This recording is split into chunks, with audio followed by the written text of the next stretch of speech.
So Conklin's not only helped us economically just corn and soybeans. It's actually opened up some new opportunities. As we get better agronomic and better balance our soil, we've actually been able to look at some different crops.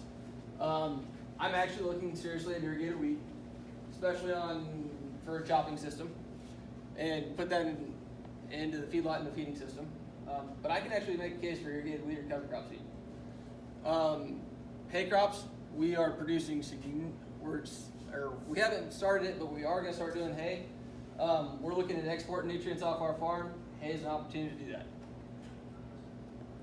Peas, as I said, we have we background quite a few cattle on grass. I know there's some people in this room that background quite a few more, but we background 3,000 head, and we found that supplementing those cattle, protein supplement is a home run where we get cheap distillers. Peas actually economically look really similar to dry distillers grain. If we can economically produce it, we're going to, and that's another product for our operation to grow. And then cover crops. Grazing cover crops is going to be a rotation of ours here shortly. Under pivot, $300 an acre cash rent ground, no question asked. It will be a part of our rotation. You just got to have 5-wire fence around the field because your neighbor's not going to be very happy if your yearlings bust through the electric fence and get into his corn crop. We've extended our maturity selection opportunities. This year we did 98-day corn for silage.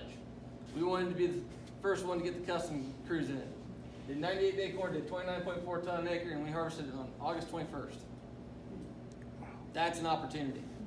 Every custom crew in the world is busy the day after Labor Day. Labor Day. I was cut.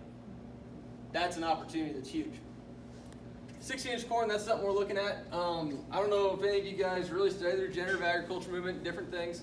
16-inch row corn is something that can be is basically skipping every other row, planting cover crop in between it, looking to build your soil health, plant some legume cover crops to try and help increase nitrogen, add a grazing opportunity after the season. I think it could actually really reduce our cost production, reduce our risk, and up the option and up our total profitability. The problem with it is if you don't have a high level of management, your corn will not succeed. So, but I think we can do it because we've got high fertility ground and I have a willingness to manage it pretty heavily. Relay beans, I don't know if anybody's follows Jason Mock on Facebook or anybody who's planting wheat and beans in the same field, harvesting, so you got wheat growing in like say a 60-inch row, you plant beans in between it, harvest the wheat, let the beans fill out and grow, you can get 2 crops in 1 year, growing at the same time. In a high fertility field, it helps kind of manage your moisture and helps get the biology stimulated in the soil. Don't know if that one's going to work for us so much, but something I want to try. This one's real interesting. Conklin can't help us much with bale grazing.